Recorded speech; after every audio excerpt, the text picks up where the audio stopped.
हिजो बालिन शाह भनेर उफ्रेनेहरू को छ 3 वर्ष अघि नै 3 महिनामा गर्ने भनेर गरिएको सहमति अहिलेसम्म पनि पालना भएको छैन। अहिले पनि यस्तो किन नगरेको भन्ने प्रश्नमा बालिन शाह नेतृत्वको काठमाडौँ महानगर भन्दैछ टेन्डर चाहिँ सकिएको छ, चाँडै हुन्छ।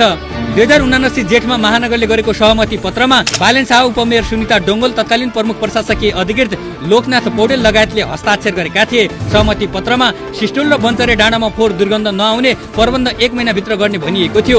त्यो 3.5 वर्षमा पनि पूरा भएन। लिचड खोलामा नमिसाउने प्रबन्ध 2 महिनाभित्र गर्ने भनिएको थियो। त्यो 3.5 वर्षमा पनि भएन। फोहोर बोक्ने गाडीबाट लिचड नचुहाउने प्रबन्ध 1 महिनाभित्र मिलाउने भनिएको थियो। त्यो 3.5 वर्षमा पनि गरिएन। बालेन आफैले गरेको सहमति महानगरका तर्फबाट पनि पालना भएन। लिखित रूपमा गरिएका सहमति पनि पालना नभएको भन्दै यसपटक फेरि यो क्षेत्रका बासिन्दाले फोहोर व्यवस्थापनमा अवरोध गरेका थिए। स्थानीय तहको निर्वाचनका क्रममा बालेनले फोहोर वर्गीकरण गर्ने, कुहिएको फोहोरलाई मल बनाउने, केहीबाट ऊर्जा उत्पादन गर्ने र यसका लागि फोहोर व्यवस्थापन सम्बन्धी आधुनिक प्लान्ट जडान गर्ने योजना सुनाउँथे। बालेनले त्यो बेला भनेको कुरा यस्तो थियो, काठमाडौँ महानगरबाट दैनिक 600 टन फोहोर निस्किन्छ, त्यसमध्ये 70% फोहोर अर्ग्यानिक हुन्छ, जसलाई तुरुन्तै मलको रूपमा परिणत गरेर छिमेकी जिल्लाहरूमा दिन सकिन्छ। त्यहाँ उत्पादन भएको तरकारी लिन सकिन्छ। प्लास्टिक जन्य फोहोरलाई अल्फास्टसँग मिसाएर ब्ल्याक टपिङ गर्न सकिन्छ। सिसा जन्यलाई रिसाइकल गर्न सकिन्छ। यो कुनै ठुलो टेक्नोलोजी पनि होइन।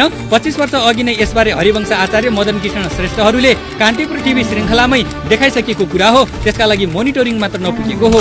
उनी मेयर भएको पनि 3.5 वर्ष भयो। महानगरसँग स्रोतको कुनै अभाव पनि छैन। तर बालेनले फोहोर व्यवस्थापनमा जडान गर्ने भनेको प्लान्ट कहाँ जोडिँदैछ सूचना दिइएको छैन। बन्चरे डाँडा वरपरका स्थानीय पालिकाहरू र स्थानीय जनताका लागि महानगरले बितेको 5 वर्षमा 1 अर्ब 53 करोड खर्च गरिसकेको बताइन्छ। फोहोर प्रभावित क्षेत्रका बासिन्दाको स्वास्थ्य बिमामा पनि महानगरले वर्षेनी 2 करोड खर्च गर्दै आएको बताउने गरेको छ। फोहोर व्यवस्थापनका लागि जडान गर्नुपर्ने आधुनिक प्लान्टको खर्च भन्दा बढी रकम महानगरले यस शीर्षकमा खर्च गरिसकेको छ। तर समस्या समाधानको दिगो र आधुनिक प्रवृत्तितर्फ महानगर अघि बढेको देखिँदैन।